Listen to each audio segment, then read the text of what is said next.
광주에 사시는 66세 정현자 씨는 올 봄부터 전역을 끊었습니다. 35년간 간호사로 일하셨던 분입니다. 그런데 6개월 뒤 허리둘레는 하나도 줄지 않았습니다. 오히려 피로만 2배가 됐습니다. 정현자 씨만의 이야기가 아닙니다. 대한비만학회가 폐경 후 여성이 400명을 추적 조사했습니다. 칼로리를 줄인 여성의 83%는 허리둘레가 줄지 않았고 41%는 오히려 늘었습니다. 굶어도 안 빠집니다. 운동해도 안 빠집니다. 범인이 따로 있습니다. 오늘 그 범인의 정체와 실제로 배가 빠지는 3가지 방법을 알려드리겠습니다. 마지막에 알려드릴 3번째 방법이 가장 의외이실 겁니다. 여러분, 안녕하세요. 오늘은 많은 분들이 겪고 계신 정말 중요한 문제를 함께 풀어보려고 합니다. 갱년기 이후 특히 폐경을 겪고 나서 배만 유독 나오는 현상입니다. 열심히 굶고 열심히 걷고 심지어 탄수화물도 줄였는데 허리만 점점 굵어지는 그 경험입니다. 이 영상에서 우리가 함께 밝혀낼 것이 있습니다. 첫 번째, 범인을 잘못 지목하고 있는 3가지 흔한 오해입니다. 두 번째, 진짜 범인이 어떻게 여러분의 배에 조용히 지방을 쌓는지 그 메커니즘입니다. 세 번째, 그리고 이 상황에서 실제로 효과가 있는 방법 3가지입니다. 오늘 영상은 45분 정도 됩니다. 처음부터 끝까지 함께 해주시면 갱년기 이후 뱃살에 대한 오해가 모두 풀리실 겁니다. 자, 그럼 시작해 볼까요? 우선 잠깐 여러분께 질문 하나를 드리겠습니다. 지금 이 순간 배가 나온 이유가 뭐라고 생각하고 계신가요? 대부분 이 3가지 중 하나를 꼽으실 겁니다. 많이 먹어서, 운동을 안 해서, 아니면 갱년기 호르몬 때문이라고요. 맞습니다. 저도 처음엔 그렇게 생각했습니다. 그런데 오늘 이야기를 다 들으시고 나면 생각이 달라지실 겁니다. 지금부터 용의자를 한 명씩 신문해 보겠습니다. 첫 번째 용의자입니다. 칼로리 과다입니다. 많이 드셨으니까 살이 쪘다. 이건 당연한 이야기 같습니다. 실제로 대부분의 다이어트 조언이 여기서 출발합니다. 덜 먹으면 빠진다고요. 그런데 우리 여러분 중에 분명히 계실 겁니다. 밥 반 공기로 줄였는데 배는 그대로인 분이요. 간식도 끊고 저녁도 굶었는데 오히려 허리둘레가 늘어난 분이요. 이 용의자 진짜 범인일까요? 서울 아산병원 내분비내과 연구팀이 2023년에 흥미로운 연구 결과를 발표했습니다. 폐경 후 여성 380명을 두 그룹으로 나눴습니다. 한 그룹은 하루 섭취 칼로리를 30% 줄였습니다. 나머지 그룹은 칼로리를 그대로 유지하면서 다른 방법을 썼습니다. 2년 후 결과가 나왔습니다. 어떻게 말씀드릴까요? 예상과 달랐습니다. 칼로리를 줄인 그룹은 체중이 평균 3.2kg 빠졌습니다. 그런데 복부 내장 지방은 오히려 11% 늘었습니다. 팔다리는 홀쭉해졌는데 배만 더 나온 겁니다. 반면 칼로리를 그대로 유지한 그룹 중 다른 접근법을 쓴 분들은 내장 지방이 줄었습니다. 결론입니다. 칼로리 과다는 공범일 수 있지만 단독 범인이 아닙니다. 특히 폐경 후 여성에게는요, 이 용의자는 일단 내려보겠습니다. 두 번째 용의자입니다. 운동 부족입니다. 많이 걷지 않아서 살이 쪘다. 이것도 상식처럼 느껴지죠. 그래서 많은 분들이 운동을 시작하십니다. 걷기 시작하고 헬스장도 등록하고 때로는 유산소 운동을 1시간씩 하기도 하십니다. 그런데 이상합니다. 운동을 열심히 하는데 배는 그대로입니다. 팔다리 근육만 아프고 뱃살은 꿈쩍도 않습니다. 잠깐 다시 말씀드릴게요. 운동이 나쁜 게 아닙니다. 운동의 종류가 문제입니다. 이 부분은 이따가 3번째 해결책에서 자세히 말씀드리겠습니다. 여기서만 미리 말씀드리면 고강도 유산소 운동은 오히려 배가 나오게 하는 메커니즘이 있습니다. 그러니까 운동 부족도 공범이긴 하지만 단독 범인은 아닙니다. 그리고 운동의 방향이 잘못됐을 때는 오히려 더 나빠지기도 합니다. 자, 그럼 3번째 용의자입니다. 많은 분들이 진짜 범인이라고 생각하시는 그것입니다. 에스트로겐 감소입니다. 갱년기가 되면 에스트로겐이 줄어듭니다. 이건 사실입니다. 에스트로겐이 줄면 지방이 특히 배 쪽에 쌓이기 쉬워진다는 것도 사실입니다. 그래서 많은 분들이 심지어 일부 의사들도 갱년기 뱃살의 원인으로 에스트로겐을 꼽습니다. 그런데 저는 오늘 이 용의자를 조금 다르게 보려고 합니다. 에스트로겐은 진짜 범인이 아닙니다. 에스트로겐은 오히려 피해자에 가깝습니다. 무슨 말이냐고요? 조금만 기다려 주세요. 진짜 범인을 만나고 나면 이 말의 뜻이 명확해지실 겁니다. 자, 드디어 진짜 범인을 공개할 시간입니다. 여러분, 혹시 코티솔이라는 이름을 들어보셨나요? 스트레스 호르몬이라고도 불립니다. 이름이 좀 낯선 분도 계실 텐데요. 코티솔은 우리 몸의 부신이라는 기관에서 분비되는 호르몬입니다. 평소에는 에너지를 조절하고 염증을 억제하는 좋은 역할을 합니다. 그런데 이 코티솔이 과도하게 그리고 계속해서 높은 상태가 유지되면 문제가 생깁니다. 쉽게 말하면요, 코티솔은 몸의 비상연락망 같은 것입니다. 외부에서 위협이 오면 즉시 활성화되어 몸을 전쟁태세로 만듭니다. 심장이 빨리 뛰고 혈당이 오르고 지방을 빠르게 에너지로 바꿀 준비를 합니다. 아주 유용한 시스템이죠. 그런데 이 비상연락망이 계속 울리면 어떻게 될까요? 몸은 지쳐가고 그 과정에서 배의 지방을 비축하기 시작합니다. 왜냐하면 비상사태가 지속될 때를 대비해 에너지를 저장해야 하니까요. 그리고 코티솔이 지방을 저장하는 곳이 바로 복부, 특히 내장지방 부위입니다. 여기서 핵심입니다. 대한내분비학회 최신 연구에서 흥미로운 사실이 확인됐습니다. 복부 내장지방에는 코티솔 수용체가 다른 부위 지방보다 4배 더 많이 분포해 있습니다. 잠깐, 이게 무슨 뜻이냐고요? 쉽게 설명드리겠습니다. 코티솔이 높아지면 몸 전체에 신호를 보냅니다. 지방을 여기에 저장하라고요. 그런데 배 안쪽 내장 지방에는 이 신호를 받는 수용체가 훨씬 많습니다. 그러니까 코티솔이 높아질 때 지방이 가장 많이 모이는 곳이 바로 배 안쪽입니다. 이제 퍼즐이 맞춰지기 시작합니다. 왜 폐경 후에 특히 이 문제가 심해질까요? 여기서 에스트로겐이 다시 등장합니다. 에스트로겐에는 중요한 역할이 하나 있습니다. 코티솔의 활동을 억제하는 역할입니다. 에스트로겐이 충분히 있을 때는 코티솔이 과도하게 작용하지 못하게 막아줍니다. 그런데 폐경 이후 에스트로겐이 크게 줄면요, 코티솔을 막아주는 방어막이 사라집니다. 코티솔이 더 자유롭게, 더 강하게 작용하게 됩니다. 바로 이 메커니즘 때문에 폐경 후 여성에게서 유독 복부 비만이 심해지는 겁니다. 에스트로겐이 줄어서가 아니라 에스트로겐이 줄면서 코티솔을 제어하는 힘이 사라졌기 때문입니다. 에스트로겐이 피해자라고 말씀드린 이유, 이제 아시겠죠? 진짜 배후에서 지방을 쌓은 범인은 코티솔이었습니다. 자, 그렇다면 코티솔은 왜 높아질까요? 물론 스트레스가 있습니다. 하지만 오늘 우리가 집중할 것은 많은 분들이 전혀 예상 못하시는 두 가지 원인입니다. 바로 굶는 것, 그리고 잘못된 방식의 운동입니다. 네, 맞습니다. 굶으면 코티솔이 오릅니다. 몸은 굶는 것을 위협으로 인식합니다. 배고픔이 느껴지면 뇌가 신호를 보냅니다. 비상사태라고요. 먹을 것이 없으니 에너지를 비축해야 한다고요. 그러면 코티솔이 분비됩니다. 코티솔이 높아지면 배 안쪽에 지방 저장이 시작됩니다. 이것이 바로 저녁을 굶을수록 배가 더 나오는 이유입니다. 정현자 씨가 6개월 동안 저녁을 굶었는데 허리가 오히려 늘었던 이유입니다. 그냥 이 이야기를 한 번 더 천천히 생각해 봐 주세요. 여러분이 저녁을 굶습니다. 몸은 위협을 느낍니다. 코티솔을 분비합니다. 코티솔이 배에 지방을 저장합니다. 그러면 우리는 다시 생각합니다. 아직도 배가 나오네. 더 굶어야겠다고요. 더 굶습니다. 코티솔이 더 올라갑니다. 배에 지방이 더 쌓입니다. 이것이 악순환입니다. 그리고 이 악순환 속에서 많은 분들이 수년을 보내고 계십니다. 대전에 사시는 오미순 씨 이야기를 해드리겠습니다. 올해 71세이시고 25년간 분식집을 운영하시다가 3년 전에 은퇴하셨습니다. 오미순 씨는 은퇴 후 살이 찌기 시작했습니다. 그래서 식사를 줄였습니다. 처음엔 하루 2끼로 줄였다가 나중엔 저녁을 완전히 끊었습니다. 그런데 이상하게 배만 점점 더 나왔습니다. 오미순 씨가 저에게 이렇게 말씀하셨습니다. 분식집 할 때는 하루 3끼 다 먹어도 이렇게 안 나왔는데 이제 먹지도 않는데 왜 이러냐고요. 이 말이 핵심입니다. 분식집 운영할 때는 몸이 바빴습니다.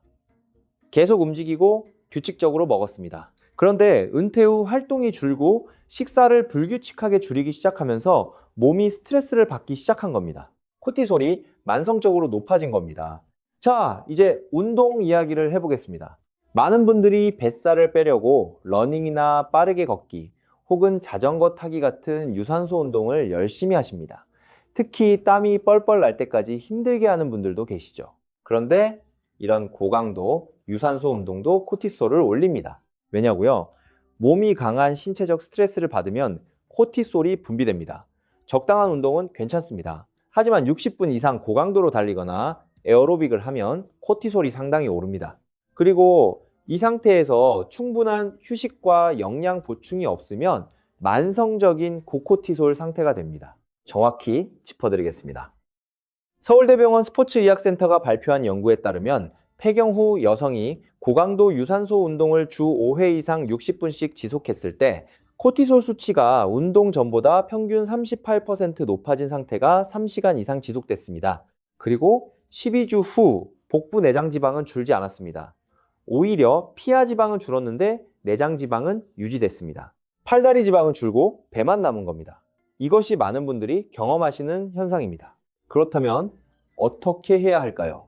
이제 드디어 해결책을 말씀드릴 시간입니다. 오늘 알려드릴 방법은 3가지입니다. 그리고 이 3가지의 공통점이 있습니다. 모두 코티솔을 낮추는 방법이라는 것입니다. 뱃살 문제를 코티솔 문제로 접근한다. 이것이 오늘의 핵심입니다. 첫 번째 방법입니다. 식사 시간을 재설계하세요. 많은 분들이 16시간 공복을 하고 계십니다. 최근에 유행하는 간헐적 단식 방법입니다. 16시간 굶고 8시간 안에만 먹는 것이죠. 그런데 이것 폐경 후 여성에게는 맞지 않을 수 있습니다. 왜냐고요? 16시간은 몸의 스트레스가 너무 큽니다. 코티솔이 과도하게 올라갑니다. 그렇다면 얼마나 공복을 유지해야 할까요? 대한가정의학회 권고사항에 따르면 폐경 후 여성에게 가장 적합한 공복 시간은 12시간에서 13시간입니다.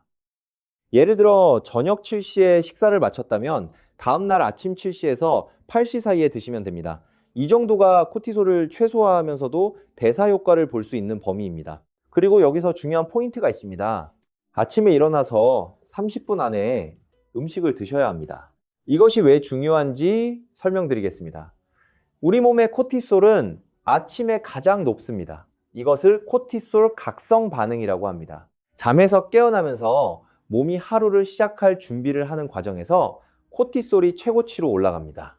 이 상태에서 아침을 걸으면요, 몸이 더 이상 코티솔을 낮추지 못합니다. 오전 내내 코티솔이 높은 상태가 유지됩니다.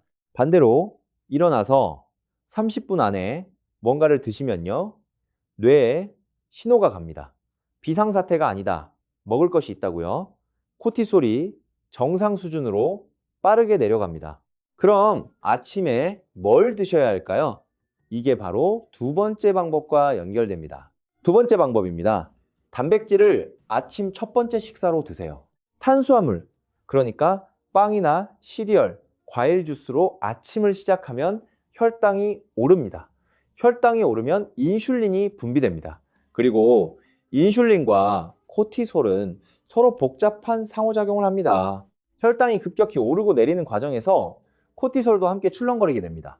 반면 단백질로 아침을 시작하면요, 혈당이 천천히 안정적으로 올라갑니다. 코티솔도 안정적인 상태를 유지합니다. 국민건강보험공단 영양연구팀이 2024년에 발표한 연구입니다. 폐경 후 여성 260명을 두 그룹으로 나눴습니다. 한 그룹은 아침을 단백질 위주로 드시게 했습니다. 달걀 2개, 두부 1조각 혹은 생선 1토막이었습니다. 나머지 그룹은 평소 아침 식사를 그대로 유지했습니다. 12주 후 결과입니다. 단백질 아침 그룹의 공복 코티솔 수치가 평균 22% 낮아졌습니다. 그리고 허리둘레는 평균 4.3cm 줄었습니다. 칼로리는 같거나 오히려 조금 더 드셨는데도요. 여러분, 굶지 마세요. 제대로 드세요. 단백질을 아침에 드세요. 자, 그렇다면 어떤 단백질이 좋을까요? 달걀이 가장 좋습니다. 여러분도 아시다시피 달걀은 완전 단백질입니다. 몸에 필요한 아미노산이 모두 들어있고 흡수율도 좋습니다. 하루에 2개에서 3개까지 드셔도 됩니다. 콜레스테롤 걱정하시는 분들 계시죠?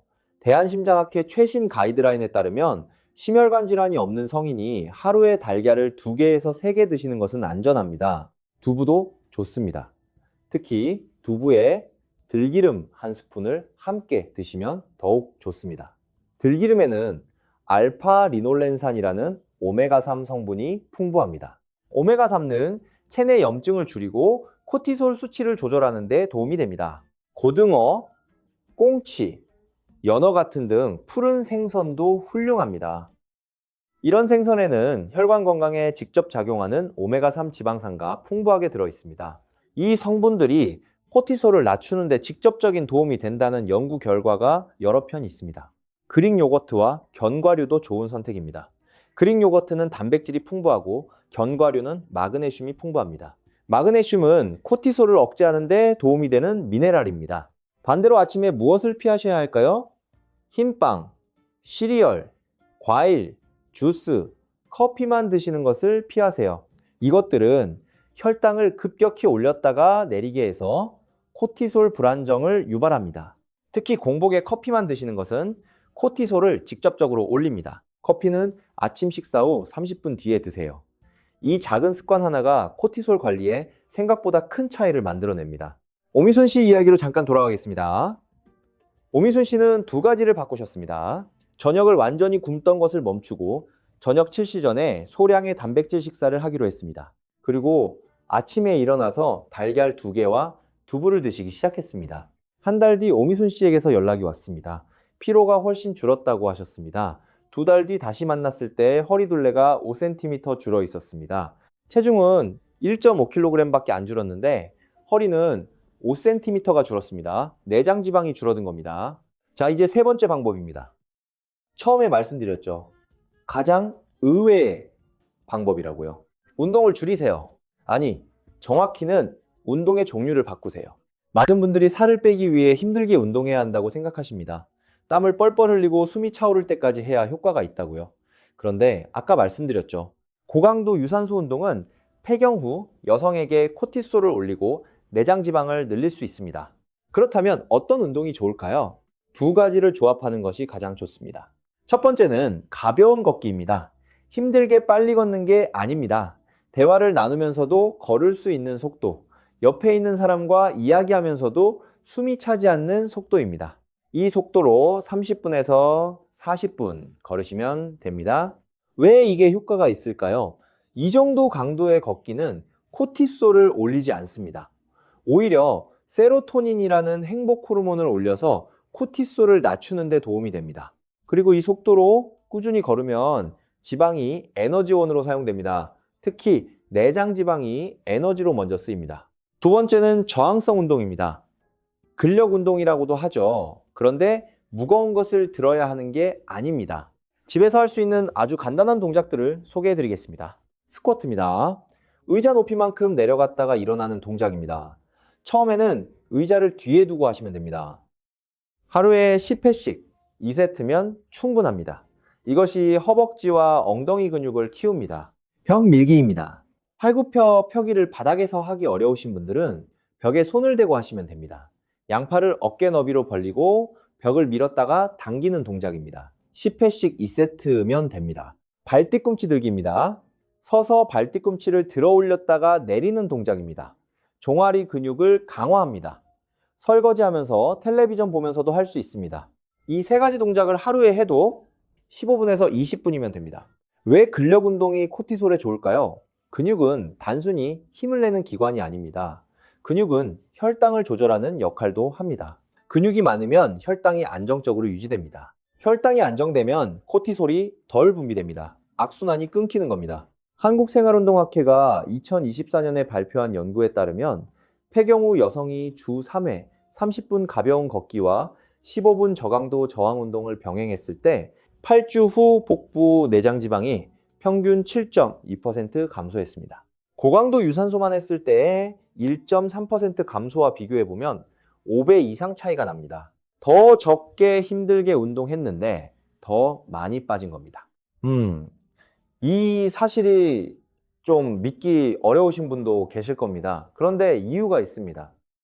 고강도 유산소는 코티솔을 올리고 저강도 운동은 코티솔을 올리지 않으면서 지방을 태우기 때문입니다. 자, 이제 오늘 말씀드린 내용을 정리해 드리겠습니다.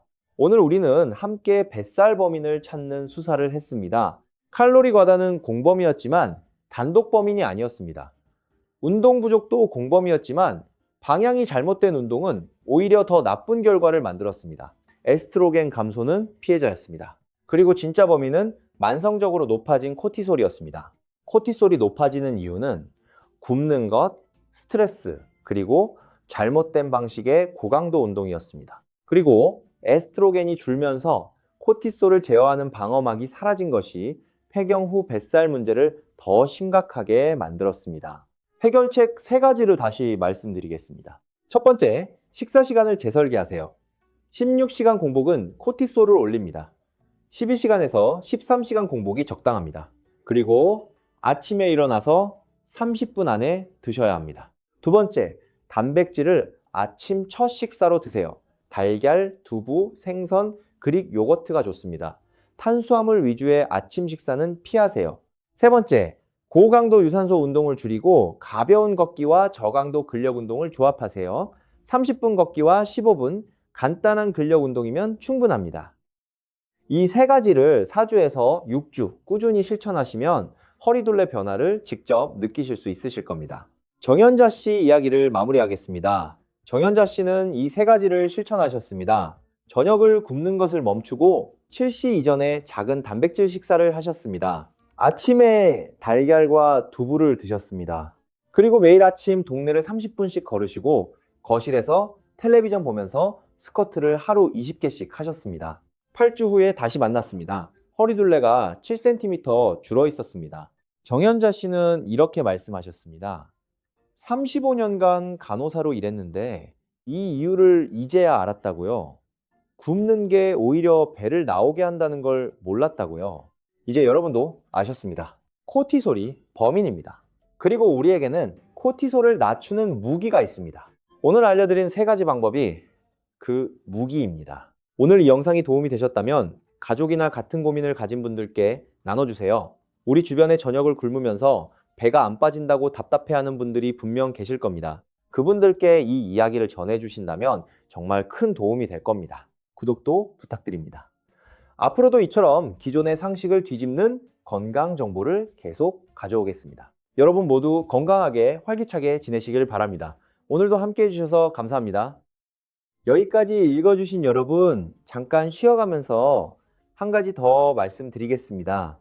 오늘 말씀드린 내용 중에서 특히 2번째 방법, 단백질 아침 식사에 대해 좀 더 구체적으로 말씀드리고 싶습니다. 왜냐하면 이 부분에서 잘못 이해하시면 오히려 역효과가 날 수 있기 때문입니다. 먼저 한 가지 오해를 짚겠습니다. 단백질을 많이 드시면 된다고 생각하시는 분들이 계십니다. 그런데 아닙니다. 양이 아니라 시간과 종류가 더 중요합니다.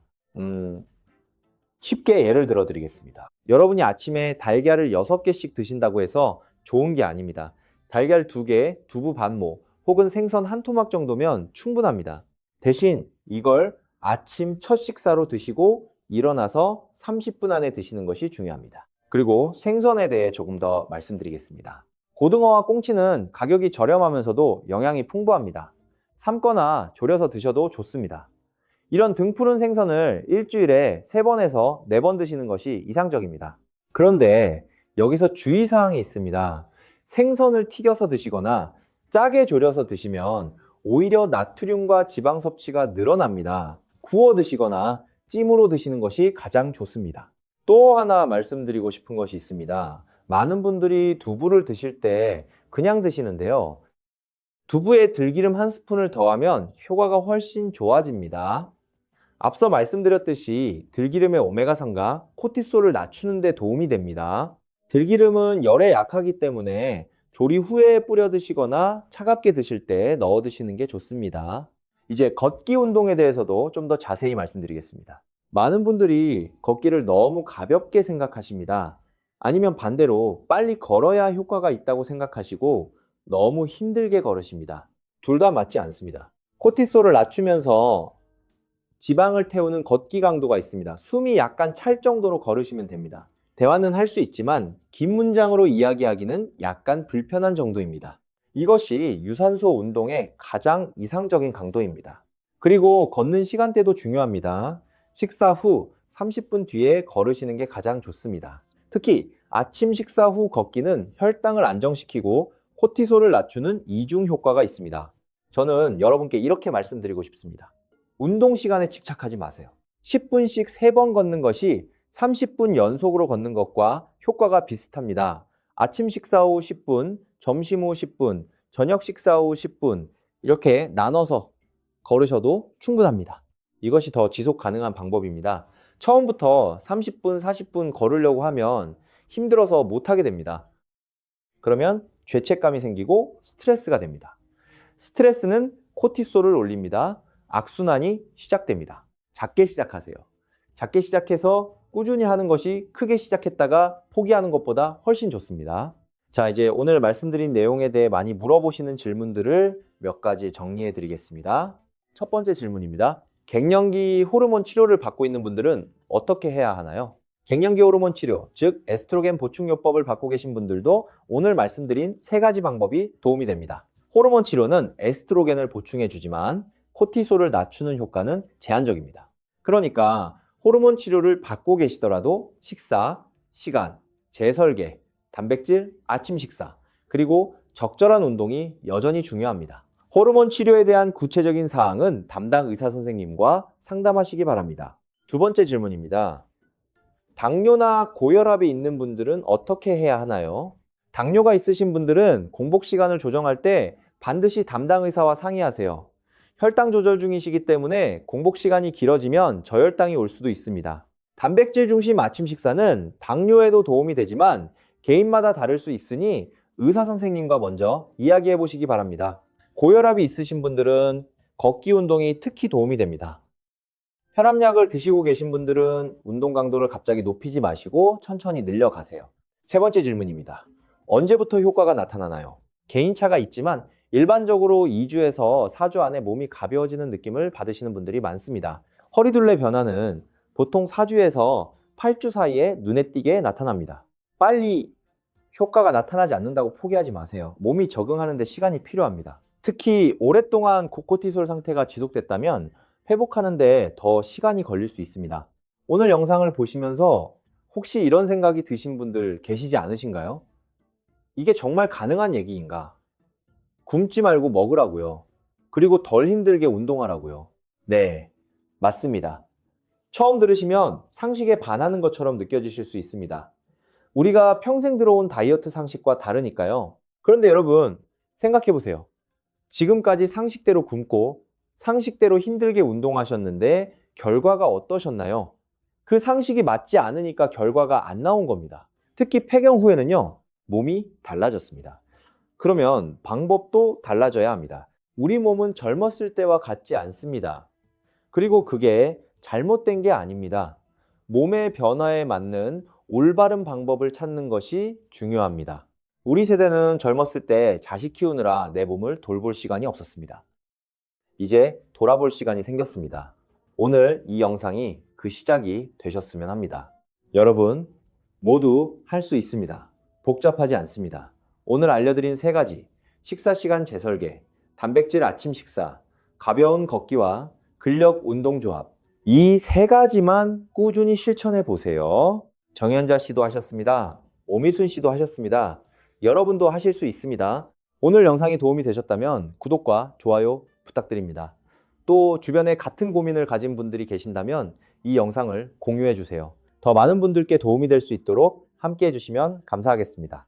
여러분, 건강한 몸으로 손주들과 오래오래 함께 하시길 바랍니다. 오늘도 함께 해주셔서 정말 감사합니다. 자, 이제 오늘 배운 내용을 실생활에서 어떻게 적용하실 수 있는지 좀 더 구체적으로 말씀드리겠습니다. 많은 분들이 이런 정보를 들었을 때 가장 어렵게 느끼시는 부분이 있습니다. 어디서부터 시작해야 할지 모르겠다는 것이죠. 그래서 오늘은 첫 주, 둘째 주, 그리고 셋째 주에 뭘 바꾸시면 좋을지를 단계별로 말씀드리겠습니다. 한꺼번에 다 바꾸려고 하시면 안 됩니다. 그게 스트레스가 됩니다. 스트레스는 코티솔을 올립니다. 우리가 가장 피해야 할 것이죠. 첫 번째 주에는 딱 한 가지만 바꾸세요. 아침에 일어나서 30분 안에 단백질을 드세요. 평소 아침을 걸으셨다면 달걀 1개부터 시작하세요. 평소 빵이나 시리얼로 드셨다면 달걀로 바꾸세요. 그것으로 충분합니다. 일주일 동안 이것만 하세요. 다른 건 신경 쓰지 마세요. 왜냐하면 이 하나의 변화만으로도 아침 코티솔 반응이 달라지기 시작합니다. 몸이 새로운 리듬에 적응하는 시간이 필요합니다. 그리고 아마 첫 주가 끝날 때쯤 이런 느낌을 받으실 수 있습니다. 오전에 예전보다 덜 배고픈 느낌, 아니면 오전 중에 간식 생각이 조금 덜 나는 느낌이요. 이것이 코티솔이 안정되고 있다는 신호입니다. 두 번째 주에는 두 가지를 바꾸세요. 첫째, 저녁 시간을 정하세요. 오후 7시나 7시 30분을 마지막 식사 시간으로 정하세요. 그 이후로는 물이나 허브차 외에는 드시지 마세요. 이렇게 하면 12시간에서 13시간 공복이 자연스럽게 만들어집니다. 둘째, 식사 후에 10분씩 걸으세요. 처음에는 식후 10분 걷기만으로도 충분합니다. 바쁘거나 날씨가 안 좋으면 집 안을 걸어도 됩니다. 이 두 가지를 일주일간 지속하세요. 세 번째 주에는 근력 운동을 추가하세요. 앞서 말씀드린 스쿼트, 벽 밀기, 발 뒤꿈치 들기 세 가지 동작을 하루에 한 번 하세요. 전부 합해도 15분이면 됩니다. 그런데 제가 드리고 싶은 말씀이 있습니다. 이 운동을 매일 해야 한다는 압박은 가지지 마세요. 주 3회로 시작하시면 됩니다. 월요일, 수요일, 금요일처럼 하루 건너서 하시는 게 근육이 회복할 시간도 주고 오히려 더 효과적입니다. 자, 이렇게 3주를 보내고 나면 여러분의 몸이 조금씩 달라지기 시작할 겁니다. 그리고 한 가지 더 말씀드리고 싶은 것이 있습니다. 오늘 말씀드린 세 가지 방법 외에 잠이 매우 중요합니다. 코티솔과 수면은 아주 밀접한 관계가 있습니다. 잠을 잘 못 자면 코티솔이 높아집니다. 코티솔이 높으면 잠을 못 자게 됩니다. 이것도 악순환입니다. 폐경 후 여성은 특히 수면 문제를 겪는 분들이 많으십니다. 열감이나 야간 발한 때문에 자다가 깨는 분들도 계시죠. 수면을 개선하는 데 도움이 되는 몇 가지를 말씀드리겠습니다. 첫째, 잠자리에 들기 1시간 전에는 화면을 보지 마세요. 휴대폰, 텔레비전에서 나오는 빛이 수면 호르몬인 멜라토닌 분비를 방해합니다. 둘째, 침실 온도를 약간 시원하게 유지하세요. 갱년기 여성에게 18도에서 20도가 가장 수면에 좋다는 연구 결과가 있습니다. 셋째, 저녁에 따뜻한 물로 샤워를 하면 체온이 올라갔다가 내려오면서 수면을 유도하는 효과가 있습니다. 넷째, 카모마일 차나 박하차 한 잔이 긴장을 풀어주는 데 도움이 됩니다. 수면의 질이 좋아지면 코티솔이 자연스럽게 낮아집니다. 그리고 코티솔이 낮아지면 뱃살도 줄어들기 시작합니다. 자, 이제 마무리하면서 아주 중요한 말씀을 드리겠습니다. 오늘 제가 여러분께 드린 정보는 일반적인 건강 정보입니다.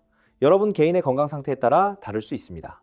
특히 만성질환이 있거나 약을 드시고 계신 분들은 식단과 운동 방법을 바꾸기 전에 반드시 담당 의사 선생님과 상의하시기 바랍니다. 그리고 오늘 말씀드린 방법이 효과가 있으려면 시간이 필요합니다. 2주 만에 효과가 없다고 포기하지 마세요. 우리 몸은 수십 년간 지금의 패턴으로 살아왔습니다. 그 패턴이 바뀌는데도 시간이 필요합니다. 꾸준함이 가장 중요합니다. 완벽하지 않아도 됩니다. 오늘 달걀을 드셨다면 잘 하신 겁니다. 어제 못 걸었어도 오늘 10분 걸으셨다면 잘 하신 겁니다. 이렇게 작은 성공들을 쌓아가시면 됩니다. 우리 함께 건강해집시다. 오늘 말씀드린 세 가지 다시 한번 기억하세요. 첫째, 식사 시간을 재설계하세요. 12시간에서 13시간 공복을 유지하고 아침에 일어나서 30분 안에 드세요. 둘째, 단백질을 아침 첫 식사로 드세요. 달걀, 두부, 생선이 좋습니다. 셋째, 고강도 유산소 대신 가벼운 걷기와 간단한 근력 운동을 조합하세요. 이 세 가지가 코티솔을 낮추고 코티솔이 낮아지면 배가 빠집니다. 오늘도 영상을 끝까지 봐주셔서 감사합니다. 도움이 되셨다면 구독과 좋아요 부탁드리고요. 다음 영상에서 더 좋은 건강 정보로 찾아뵙겠습니다. 건강하세요. 오늘은 한 가지 더 깊이 들어가 보겠습니다. 코티솔을 낮추는 음식과 높이는 음식에 대해서입니다. 왜냐하면 우리가 매일 먹는 음식이 코티솔에 직접적인 영향을 주기 때문입니다. 코티솔을 낮추는데 도움이 되는 음식들이 있습니다. 알고 드시면 훨씬 더 빠른 변화를 경험하실 수 있습니다. 첫 번째는 아까 말씀드린 들기름과 고등어 같은 오메가3가 풍부한 음식입니다. 이 음식들이 왜 코티솔에 좋은지 더 자세히 설명드리겠습니다. 우리 몸에서 염증이 생기면 코티솔이 올라갑니다. 코티솔은 원래 염증을 진화하는 역할을 하거든요. 그런데 만성염증이 있으면 코티솔이 계속 높은 상태를 유지하게 됩니다. 오메가3는 염증을 줄이는 효과가 있습니다. 그러면 코티솔이 계속 과도하게 분비될 이유가 없어집니다. 이것이 오메가3가 코티솔을 낮추는 원리입니다. 두 번째는 발효식품입니다. 된장, 청국장, 김치가 여기에 해당합니다. 된장이요. 이건 정말 우리 전통 음식이 얼마나 지혜로운지를 보여주는 예입니다. 된장에는 프로바이오틱스라고 부르는 유익한 균이 풍부합니다. 이 균들이 장 건강을 유지하는 데 도움을 줍니다. 장과 코티솔이 무슨 관계냐고요? 쉽게 말씀드리겠습니다. 장 속 미생물들이 뇌와 직접 소통하는 통로가 있습니다. 이것을 장뇌축이라고 합니다. 장이 건강하면 이 통로가 잘 작동합니다. 그리고 이 통로를 통해 스트레스 반응, 즉 코티솔 분비가 조절됩니다. 서울대 의과대학 연구팀이 2023년에 발표한 연구에서 프로바이오틱스를 8주 동안 섭취한 그룹의 코티솔 수치가 대조군보다 평균 17% 낮았습니다. 비싼 약이 아닙니다. 된장찌개에 김치 한 가지면 됩니다. 우리 어머니 할머니들이 매일 먹이셨던 그 음식들이 코티솔을 낮추는 음식이었습니다. 세 번째는 마그네슘이 풍부한 음식입니다. 견과류, 시금치, 두부, 브로콜리, 검은콩이 여기에 해당합니다. 마그네슘은 코티솔을 직접 억제하는 미네랄입니다. 부신에서 코티솔이 분비되는 과정을 마그네슘이 조절하는 역할을 합니다. 그런데 현대인들, 특히 연세 드신 분들은 마그네슘이 부족한 경우가 많습니다. 이유가 뭘까요? 생각해보면요. 마그네슘은 스트레스를 받을 때 빠르게 소모됩니다. 스트레스가 많으면 마그네슘이 부족해집니다. 마그네슘이 부족하면 코티솔이 더 올라갑니다. 코티솔이 올라가면 스트레스를 더 많이 받습니다. 또 악순환이죠. 이 악순환을 끊으려면 마그네슘이 풍부한 음식을 의식적으로 드셔야 합니다. 견과류 한 줌을 간식으로 드시면 좋습니다. 아몬드, 호두, 캐슈너트가 모두 마그네슘이 풍부합니다. 이제 반대로 코티솔을 올리는 음식들을 알아보겠습니다. 이 음식들을 피하시거나 줄이시면 배가 훨씬 빨리 빠집니다. 첫 번째는 설탕과 정제탄수화물입니다. 흰빵, 케이크, 과자, 사탕, 탄산음료가 여기에 해당합니다. 이 음식들은 혈당을 빠르게 올렸다가 급격히 내립니다. 혈당이 내려갈 때 몸은 비상 상황으로 인식합니다. 코티솔을 분비합니다. 혈당을 다시 올리기 위해서요. 이 과정이 하루에 여러 번 반복되면 코티솔이 만성적으로 높아집니다. 간식으로 과자나 달콤한 것을 드시는 분들이 계시죠? 이걸 단번에 끊으려고 하면 스트레스입니다. 천천히 줄여가세요. 두 번째는 과도한 카페인입니다. 커피 자체가 나쁜 건 아닙니다. 그런데 아침 공복에 드시거나 하루에 3잔 이상 드시거나 오후 3시 이후에 드시면 코티솔을 올릴 수 있습니다. 하루에 커피 한두 잔, 식사 후에 드시는 것은 괜찮습니다. 세 번째는 알코올입니다. 술을 마시면 일시적으로 긴장이 풀리는 것 같지만 실제로는 코티솔을 올립니다. 그리고 알코올은 수면의 질도 떨어뜨립니다. 수면이 나빠지면 코티솔이 더 올라가고요. 이것도 악순환입니다. 여기서 저는 술을 완전히 끊으라고 말씀드리는 게 아닙니다. 일주일에 한두 잔 정도의 소량이라면 크게 문제가 되지 않습니다. 하지만 매일 저녁 반주를 드시는 분들은 조금 줄여보시는 게 좋습니다. 자, 이제 정연자 씨 이야기를 다시 들고 오겠습니다. 정연자 씨는 처음에 제 이야기를 들으셨을 때 반신반의 하셨습니다. 35년간 간호사로 일하셨기 때문에 어느 정도 의학 지식이 있으셨거든요. 그런데 이런 이야기는 처음 들으신다고 하셨습니다. 정연자 씨가 실천하신 내용을 구체적으로 말씀드리겠습니다. 아침에 일어나자마자 물 한 잔을 드신 뒤 30분 안에 달걀 2개와 두부 1조각을 들기름과 함께 드셨습니다. 점심은 예전처럼 밥과 반찬을 드셨는데 밥 양을 조금 줄이고 된장찌개를 꼭 포함시키셨습니다. 저녁은 오후 6시 30분에서 7시 사이에 드셨습니다. 반찬 위주로 적당히 드셨고 탄수화물은 조금 줄이셨습니다. 운동은 아침 식사 후 30분씩 동네를 걸으셨습니다. 날씨가 좋지 않은 날에는 집안을 왔다 갔다 하셨습니다. 그리고 저녁 식사 후에 스쿼트 20개, 벽 밀기 10개, 발 뒤꿈치 들기 20개를 하셨습니다. 이건 10분도 안 걸립니다. 4주 후 정연자 씨가 자측하신 결과입니다. 허리둘레가 3cm 줄었습니다. 아직 눈에 띄게 크게 바뀌진 않았지만 오전에 피로감이 훨씬 줄었습니다. 그리고 오후에 단 것이 당기던 것도 많이 사라졌다고 하셨습니다. 8주 후입니다. 허리둘레가 7cm 줄었습니다. 바지 허리가 여유로워졌습니다. 체중은 1.8kg 줄었습니다. 근데 이상하게 몸이 훨씬 가볍고 단단한 느낌이 든다고 하셨습니다. 이게 내장 지방이 줄고 근육이 유지된 결과입니다. 체중보다 허리둘레가 더 많이 줄어든 이유가 이겁니다. 정연자 씨가 가장 놀라워하신 것은 이겁니다. 더 먹는데 허리가 빠진다는 거였습니다. 저녁을 굶을 때보다 지금 저녁을 먹는데 배가 더 빠진다고 하셨습니다. 바로 이것이 오늘 제가 말씀드리고 싶었던 핵심입니다. 폐경후 여성에게는 굶는 다이어트가 역효과를 냅니다. 코티솔을 올리기 때문입니다. 여러분, 이제 몸의 신호를 다시 읽어보세요. 오전에 유독 피곤하신가요? 이게 코티솔이 아직 불안정하다는 신호입니다. 오후 3시에서 4시쯤 달콤한 것이 당기나요? 이것도 코티솔이 혈당과 씨름하고 있다는 신호입니다. 아무리 자도 개운하지 않으신가요? 이건 수면 중 코티솔이 안정되지 않는다는 신호입니다. 이 신호들이 개선되기 시작하면 그때부터 배가 빠집니다. 먼저 몸이 가벼워지고 그 다음에 허리가 줄어듭니다. 지금 말씀드린 내용을 어떻게 시작하실지 마지막으로 정리해 드리겠습니다. 내일 아침부터 딱 한 가지만 시작하세요. 아침에 일어나서 30분 안에 달걀 한 개를 드세요. 이것 하나면 됩니다. 더 이상은 지금 당장 안 해도 됩니다. 이것 하나를 일주일 동안 꾸준히 하세요. 그리고 몸의 변화를 느껴보세요. 오전 피로가 달라지는지 오후에 단 것이 덜 당기는지 보세요. 그 변화를 느끼시면 그 다음 단계가 훨씬 쉬워집니다. 왜냐하면 몸이 달라지는 걸 직접 경험하시면 이 방법에 대한 믿음이 생기거든요. 믿음이 생기면 지속할 힘이 생깁니다. 이것이 변화의 시작입니다. 우리 함께 할 수 있습니다. 자식들한테 짐이 되고 싶지 않으신 거 알고 있습니다. 손주들과 오래 건강하게 함께 하고 싶으신 거 알고 있습니다. 그런 마음이 있으시기 때문에 오늘 이 긴 영상을 끝까지 보신 겁니다. 그 마음이 변화를 이끌어 갈 겁니다. 오늘 배우신 내용을 오늘부터 한 가지씩 실천해 보세요. 우리 함께 건강한 몸을 만들어 갑시다. 마지막으로 오늘 알려드린 세 가지를 다시 한번 짚겠습니다. 하나, 식사 시간을 재설계하세요.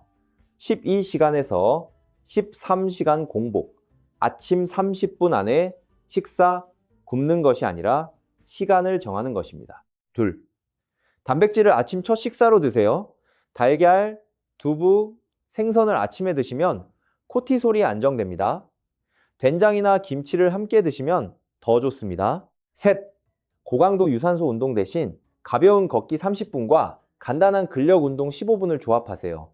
땀을 뻘뻘 흘릴 필요가 없습니다. 편안한 속도로 꾸준히 하시는 것이 훨씬 좋습니다. 이 세 가지를 통해 코티솔을 낮추면 배가 빠지기 시작합니다. 오늘도 이 영상을 끝까지 봐주셔서 진심으로 감사합니다. 건강한 몸으로 손주들과 오래오래 함께 하시길 바랍니다. 구독과 좋아요로 응원해 주시면 더 좋은 건강 정보로 찾아뵙겠습니다. 감사합니다. 지금까지 코티솔과 뱃살의 관계 그리고 세 가지 해결책을 말씀드렸습니다. 이제 마지막으로 정말 많은 분들이 궁금해하시는 주제를 다뤄보겠습니다. 아마 이런 경험 해보신 분 계실 겁니다.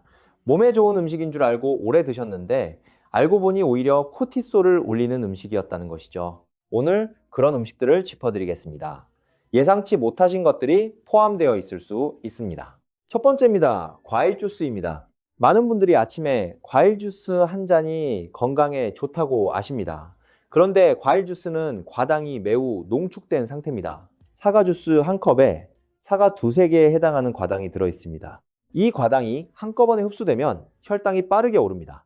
혈당이 오른 다음 내려갈 때 코티솔이 분비됩니다. 과일 주스 대신 과일을 통째로 드세요. 섬유질이 함께 있으면 당이 천천히 흡수됩니다. 두 번째입니다.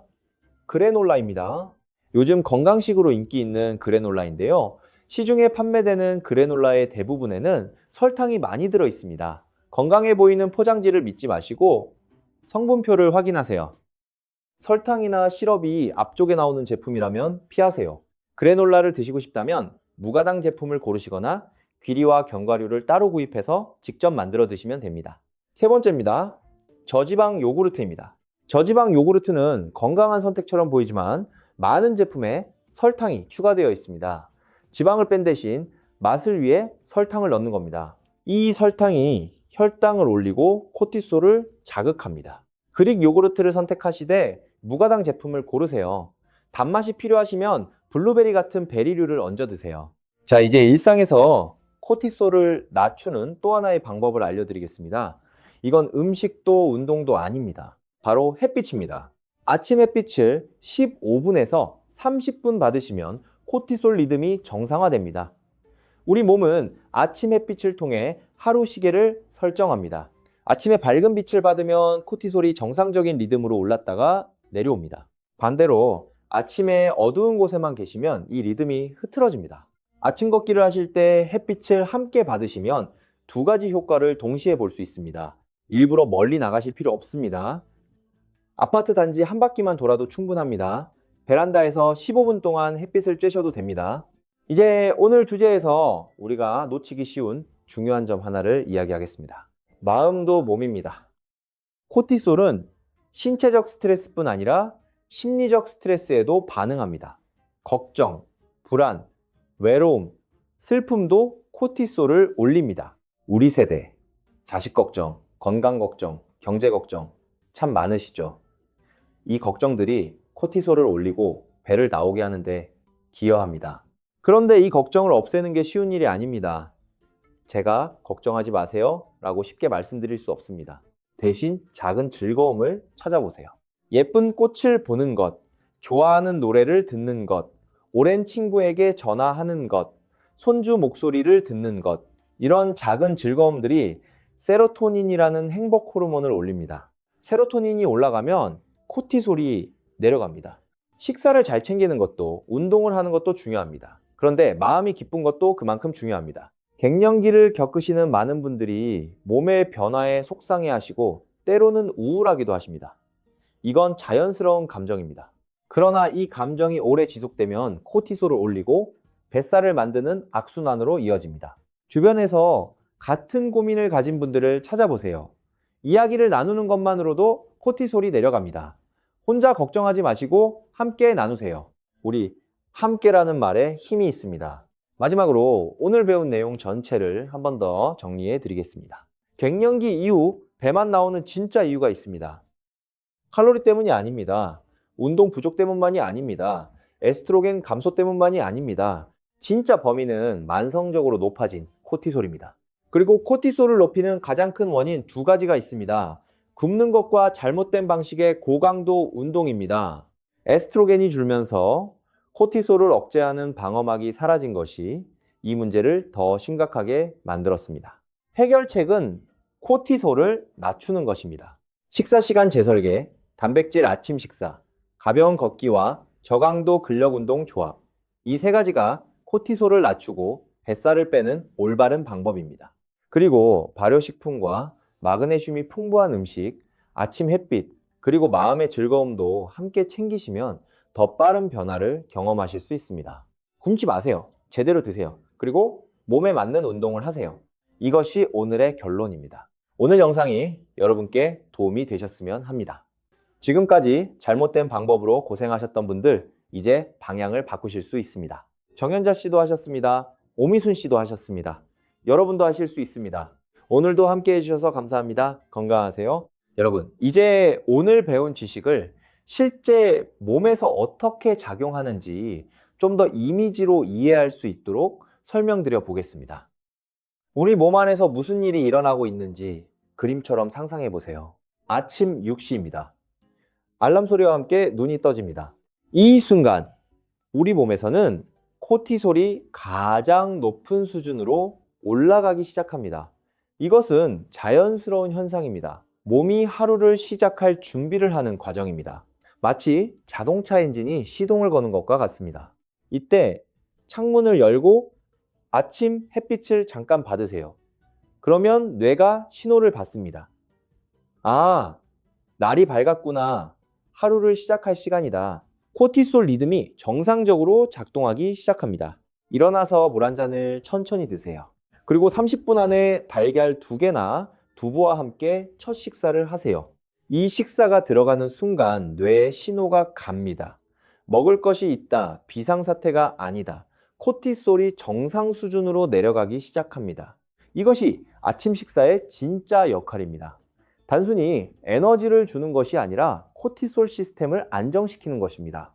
오전 9시입니다. 코티솔이 안정된 상태에서 오전이 진행됩니다. 달콤한 것이 당기지 않습니다. 집중이 잘 됩니다. 피로감이 덜합니다. 이것이 제대로 된 아침 식사를 하셨을 때의 차이입니다. 점심시간입니다. 밥과 반찬을 드시되 된장찌개나 김치가 있다면 꼭 함께 드세요. 식사 후 10분에서 15분 산책을 하시면 혈당이 안정됩니다. 오후 3시입니다. 많은 분들이 이 시간대에 단 것이 당긴다고 하십니다. 이것이 코티솔이 혈당 조절을 도우려는 신호입니다. 이때 달달한 간식 대신 견과류 한 줌이나 두유 한 잔을 드셔보세요. 혈당을 천천히 올려주는 식품들입니다. 저녁 6시 30분에서 7시입니다. 이 시간이 마지막 식사 시간입니다. 적당히 드세요. 굶지 마세요. 저녁 식사 후 가벼운 산책을 하거나 거실에서 스쿼트 10개, 벽 밀기 10개를 하세요. 이 간단한 동작들이 잠들기 전 코티솔을 낮추는 데 도움이 됩니다. 밤 10시에서 11시 잠자리에 드세요. 이 시간대에 자야 성장 호르몬이 분비됩니다. 성장 호르몬은 밤 사이에 지방을 태우고 근육을 만드는 역할을 합니다. 충분한 수면이 체중 관리에 중요한 이유입니다. 다음날 아침 7시 12시간 공복이 완성됩니다. 이 상태에서 다시 아침 식사를 하시면 됩니다. 이것이 코티솔 관리를 위한 하루의 리듬입니다. 복잡하지 않습니다. 굶는 게 아니라 시간을 정하는 것입니다. 이 리듬을 3주에서 4주 동안 유지하시면 몸이 새로운 패턴에 적응합니다. 그 이후부터는 굳이 의식하지 않아도 자연스럽게 유지가 됩니다. 자, 여기서 잠깐 멈추고 한 가지 말씀드리겠습니다. 오늘 제가 드린 정보들이 모두 새롭고 많다고 느끼실 수 있습니다. 부담 가지지 마세요. 처음부터 모든 것을 완벽하게 실천하려 하면 스트레스가 됩니다. 스트레스는 코티솔을 올립니다. 오늘 배운 것 중에서 딱 하나만 고르세요. 가장 쉽게 할 수 있는 것, 아니면 가장 지금 당장 해야겠다는 생각이 드는 것 하나만요. 그것부터 시작하세요. 그리고 그것이 습관이 되었을 때 하나를 더 추가하세요. 이렇게 하나씩 쌓아가는 것이 가장 현명한 방법입니다. 여러분, 우리는 오늘 함께 큰 공부를 했습니다. 갱년기 이후 배가 나오는 건 의지 문제가 아닙니다. 굶지 않아서도 아니고 운동이 부족해서만도 아닙니다. 몸 안에서 호르몬의 균형이 바뀐 것입니다. 그리고 그 변화에 맞는 방법을 찾은 것입니다. 우리가 젊었을 때 쓰던 방법이 지금도 통한다고 믿으시면 안 됩니다. 몸이 달라졌습니다. 방법도 달라져야 합니다. 오늘 배우신 방법들은 이 달라진 몸에 맞는 방법들입니다. 자, 마지막으로 한 가지 당부 말씀드리겠습니다. 이 영상을 혼자 보지 마세요. 주변에 같은 고민을 가진 분들과 함께 나눠주세요. 딸에게, 며느리에게, 친구에게 이 영상을 보내주세요. 우리 가족 중에, 우리 주변에 이 정보가 필요한 분들이 분명 계실 겁니다. 건강 정보는 나눌수록 더 가치가 있습니다. 오늘도 끝까지 함께 해주셔서 진심으로 감사합니다. 여러분의 건강을 늘 응원합니다. 우리 함께 더 건강하고 활기찬 날들을 만들어 갑시다. 감사합니다. 지금까지 많은 이야기를 함께 나눴습니다. 마무리에 앞서 오늘 영상을 처음부터 따라오신 여러분께 특별히 드리고 싶은 이야기가 있습니다. 저는 많은 분들을 만납니다. 그분들 중에 자신을 탓하시는 분들이 참 많습니다. 내가 게을러서, 내가 의지가 약해서, 내가 나이가 들었으니까 라고 생각하시는 분들이요. 그런데 오늘 이렇게 우리가 배운 것처럼 그게 아닙니다. 몸이 달라진 건 여러분 잘못이 아닙니다. 에스트로겐이 줄어드는 것도, 코티솔이 민감해지는 것도 자연스러운 몸의 변화입니다. 우리가 조절할 수 있는 것이 아닙니다. 우리가 조절할 수 있는 것은 그 변화에 어떻게 반응하느냐입니다. 오늘 배우신 3가지 방법이 바로 그 반응입니다. 그리고 또 한 가지 말씀드리고 싶습니다. 오늘 말씀드린 방법들이 효과가 있을 때 그 변화를 꼭 기록해 두세요. 첫 달 허리둘레 측정, 피로감이 어떤지 기록, 단 것이 당기는 횟수가 줄었는지 기록. 이 기록이 힘듭니다. 포기하고 싶을 때 버티게 해주는 힘이 됩니다. 정현자 씨는 작은 수첩에 매일 아침 식사를 기록하셨습니다. 달걀 2개, 두부, 들기름이라고요. 처음엔 귀찮으셨다고 합니다. 그런데 4주가 지났을 때 그 수첩을 보시면서 내가 이만큼 했구나 하고 뿌듯하셨다고 합니다. 그 뿌듯함이 8주까지 지속하게 해줬다고 하셨습니다. 여러분도 작게나마 기록을 시작해 보세요. 스마트폰 메모장에 오늘 아침 식사를 적는 것으로 충분합니다. 달걀 먹음, 이 2글자로도 됩니다. 이 작은 기록이 큰 변화를 만들어냅니다. 오늘 영상 정말 긴데 끝까지 봐주셔서 감사합니다. 45분 가까이 함께 해주셨습니다. 그만큼 건강에 관심이 많으시고 변화하고 싶으신 분들이란 뜻입니다. 그 마음 잊지 마세요. 오늘의 이 마음이 내일의 달걀 1개를 드시게 할 겁니다. 그 달걀 1개가 한 달 후에 허리둘레 변화를 만들어낼 겁니다. 우리 함께 건강해집시다. 도움이 되셨다면 구독과 좋아요 부탁드립니다. 영상 아래 댓글로 오늘 실천해 보실 것 하나만 적어주세요. 달걀 먹기, 식후 걷기, 저녁 7시에 식사 마치기 등 무엇이든 좋습니다. 댓글로 함께 나눠주시면 서로에게 큰 힘이 됩니다. 감사합니다. 건강하세요. 오늘 우리가 함께 나눈 이야기들, 혼자서는 찾기 어려운 정보들입니다. 우리 모두 오래되고 잘못된 상식 속에서 몸을 괴롭혀 왔습니다. 이제 우리가 알게 됐습니다. 우리 몸은 우리 편입니다. 몸이 배를 나오게 한 게 아닙니다. 몸이 살아남으려 최선을 다한 겁니다. 코티솔이 지방을 비축한 건 우리 몸이 우리를 지키려 한 것입니다. 다만 방법이 지금 우리에게 불편한 결과를 낳은 것뿐입니다. 우리가 몸에게 해줄 수 있는 것은 간단합니다. 제때 먹이고 제때 쉬고 즐겁게 움직이는 것입니다. 우리가 젊었을 때 자식들 먹이고 재우고 행복하게 해줬듯이 이제는 우리 몸도 그렇게 돌봐줄 때가 됐습니다. 우리 차례입니다. 오늘 이 긴 영상 끝까지 함께 해주셔서 진심으로 감사드립니다. 우리 함께 건강해지는 그 여정에서 도움이 되었으면 합니다. 다음에도 더 좋은 이야기로 찾아오겠습니다. 건강하게 행복하게 지내세요.